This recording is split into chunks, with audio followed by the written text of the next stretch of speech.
Assalamualaikum warahmatullahi wabarakatuh.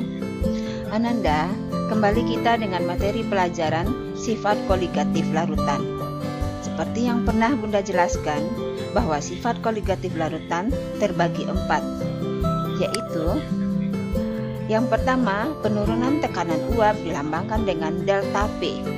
Sedangkan yang kedua, kenaikan titik didih yang dilambangkan dengan delta TB. Yang ketiga, penurunan titik beku dilambangkan dengan delta TF. Selanjutnya, yang keempat, tekanan osmotik yang dilambangkan dengan V. Ananda, kita masuk pada bagian pertama, yaitu penurunan tekanan uap dilambangkan dengan delta P. Sebelumnya, Ananda harus tahu terlebih dahulu apa itu uap.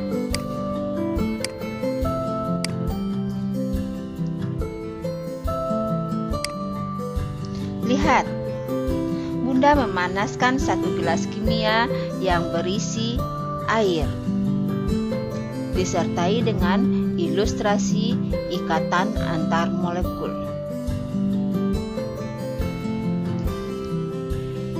Semakin lama, air yang ada di dalam gelas kimia semakin panas. Nah, ikatan antar molekul air semakin lemah seiring dengan semakin panasnya air. Lama-kelamaan, ikatan antar molekul air jadi lepas. Dan molekul air yang lepas meninggalkan kelompoknya. Peristiwa inilah yang kita namakan dengan menguap. Selanjutnya Ananda, silakan Ananda perhatikan lagi gelas kimia ini. Tadi Bunda memanaskan air di gelas kimia ini tanpa memakai tutup. Tapi sekarang gelas kimianya Bunda beri tutup. Dan gelas kimia yang berisi air ini dipanaskan lagi. Air yang dipanaskan ini lama-kelamaan menguap. Semakin lama menguap, ruang di dalam gelas menjadi jenuh. Setelah menguap dan jenuh, terjadi pengembunan yang menyebabkan terjadinya kesetimbangan antara air dan uap air.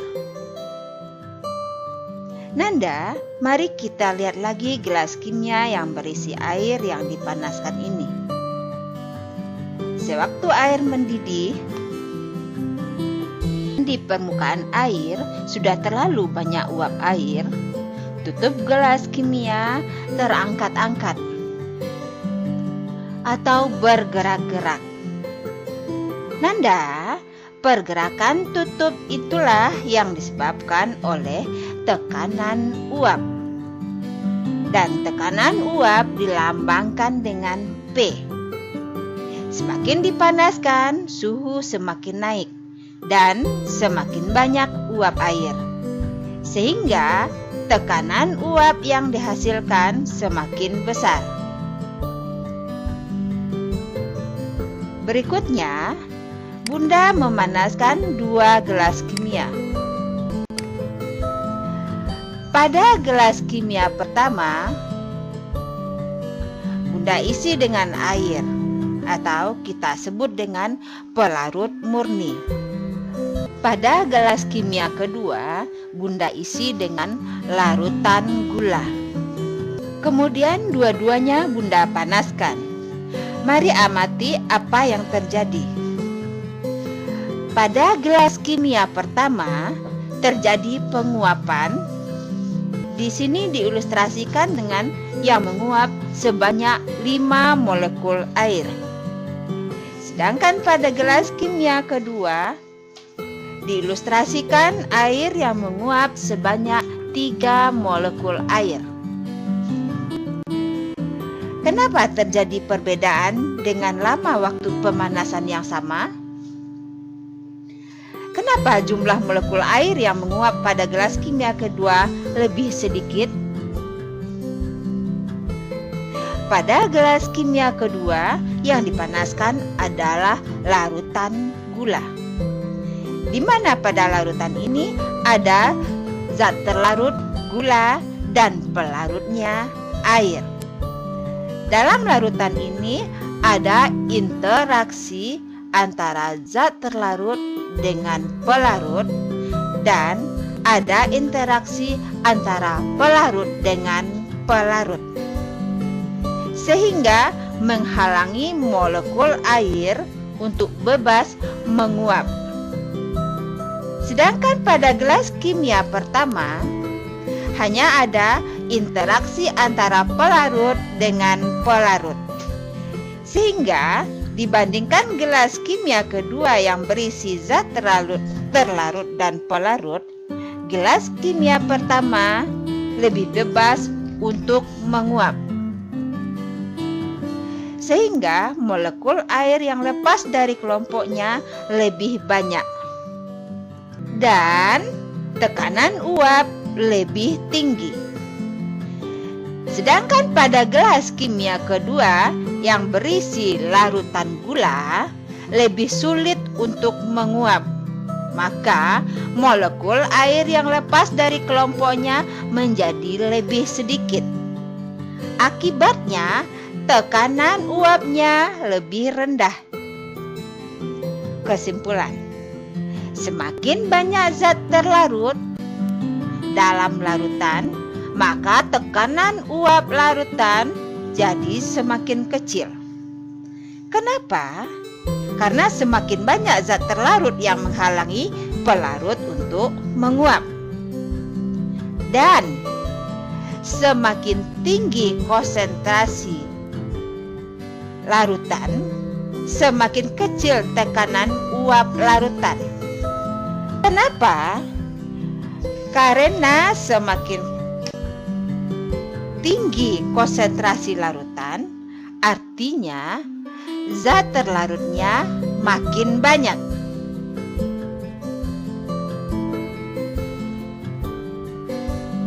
Juga, jika tekanan pada pelarut murni atau air kita misalkan dengan P0, maka untuk tekanan pada pelarut ditambah zat terlarut, pelarut ditambah zat pelarut, kita misalkan dengan P. Maka penurunan tekanan dari pelarut murni P0 ke larutan P adalah P0 dikurang P.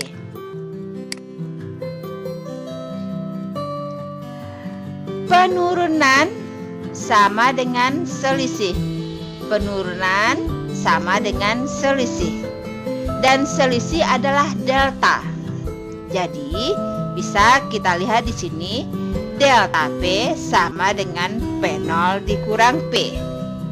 Jadi, penurunan tekanan uap rumusnya adalah delta P sama dengan P0 dikurang P. Di mana delta P adalah penurunan tekanan uap, P0 tekanan pelarut murni, dan P tekanan larutan.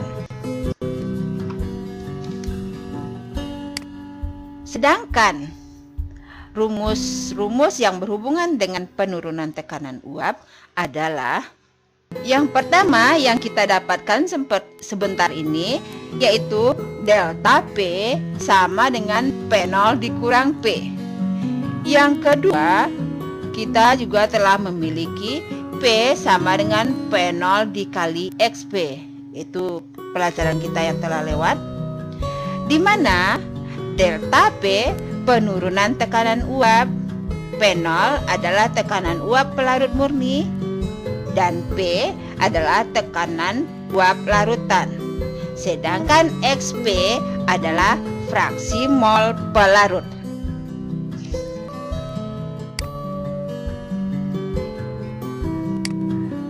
Kemudian ada juga selain fraksi mol pelarut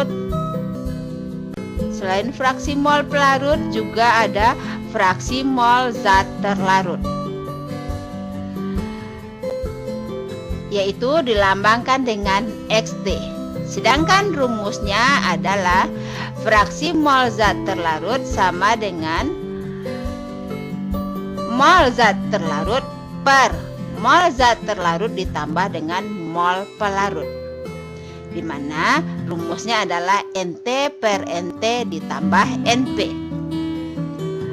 Kemudian untuk XP, fraksi mol zat pelarut, itu rumusnya adalah mol pelarut per mol zat terlarut ditambah mol pelarut. Dan yang harus kita perhatikan adalah intinya jika yang kita cari itu fraksi mol zat terlarut, maka yang di atas ini rumusnya harus mol zat terlarut. Jadi harus sama-sama T. Kemudian dibagi dengan mol zat terlarut ditambah mol pelarut. Kemudian sama juga dengan yang ini, fraksi mol zat pelarut sama dengan mol zat pelarut. Jadi di sini harus sama-sama P. Jika dia fraksi mol zat pelarut, maka di atasnya di sini adalah mol zat pelarut juga.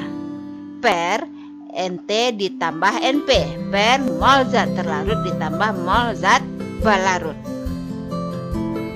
di mana XT ditambah XP sama dengan 1. Selanjutnya contoh soal. 3 gram urea dilarutkan dalam 180 gram air pada suhu 20 derajat Celcius jika P0 sama dengan 17 mm Hg dan mR urea sama dengan 60, mR air sama dengan 18, berapakah P dan delta P? Seperti biasa, jika kita melakukan pembahasan soal, kita harus membuat yang diketahui terlebih dahulu. Untuk mempermudah pekerjaan kita harus membuat apa saja yang diketahui terlebih dahulu dari soal. Yang diketahui dari soal adalah massa urea, yaitu 3 gram urea. Kemudian massa air, yaitu 180 gram air. Suhu 20 derajat Celcius, P0 sama dengan 17 mm Hg, mR urea 60 dan mR air 18. Yang ditanya yaitu berapakah P dan delta P. Yang pertama yang ditanya adalah P. Jadi kita harus tahu terlebih dahulu apa rumus dari P tersebut. Rumus P adalah P0 dikali dengan XP. Dari rumus yang kita buat ini, kita harus mengetahui apakah semua komponen rumus ini telah ada di tempat yang diketahui, yaitu P0. Mari kita lihat apakah P0 ada di tempat yang diketahui. Ini yang diketahui tadi, ternyata P0 memang ada, yaitu 17 mm Hg. Yang kedua, kita harus melihat XP. Apakah XP ada di tempat yang diketahui? Ternyata XP tidak ada. Jadi kita harus mencari rumus XP atau harus mencari berapa nilai XP. Kemudian rumus XP adalah atau fraksi mol pelarut adalah NP per NT ditambah NP, di mana NP adalah mol zat pelarut sedangkan NT adalah mol zat terlarut. Jadi kita harus memiliki mol zat pelarut dan mol zat terlarut.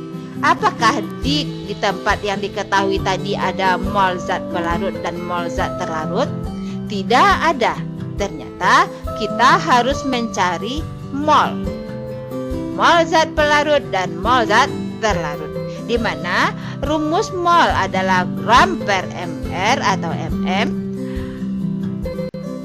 Jika dia pelarut, maka kita harus melihat gram pelarut per mr pelarut. Pelarut kita adalah air, jadi gram air per mr air, yaitu 180 per 18. Ini dia 180 per 18, sama dengan 10 mol. Untuk mol zat terlarut, kita lihat zat terlarutnya apa, yaitu zat terlarutnya adalah 3 gram urea. Jadi 3 gram per 60 sama dengan 0,05 mol. Sekarang tinggal kita masukkan lagi nilai masing-masingnya, nilai NP dan nilai NT. Kita masukkan ke dalamnya nilai MP, nilai NT, nilai NP. Maka kita bisa mencari XP. Setelah kita dapatkan XP, kita masukkan nilainya ke tempat XP. Kemudian kita kalikan P0 dengan XP. Kita dapatkan hasilnya P. Atau kita bisa langsung memasukkan dalam bentuk rumus, menggantikan tempat XP dengan MP per NT ditambah NP. Jadinya P sama dengan P0 dikali NP per NT ditambah NP, sama dengan P0 17 mm Hg dikali dengan 10 mol per 10 mol ditambah 0,05 mol. Hasilnya P sama dengan 16,92 mm Hg. Yang kedua, kita mencari delta P. Apa rumus delta P yang kita miliki? Yaitu delta P sama dengan P0 dikurang dengan P, di mana P0 sudah ada di tempat yang diketahui, yaitu 17 mm Hg dikurang dengan P. P sudah kita dapatkan nilainya di tempat pertanyaan pertama tadi, yaitu 16,92 mm Hg. Hasilnya 17 mm Hg dikurang dengan 16,92 mm Hg sama dengan 0,8 mm Hg. Ananda, alhamdulillah materi kita untuk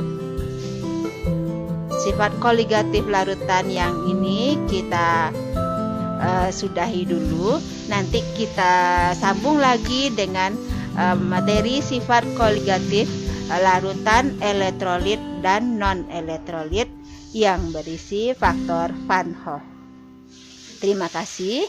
Assalamualaikum warahmatullahi wabarakatuh.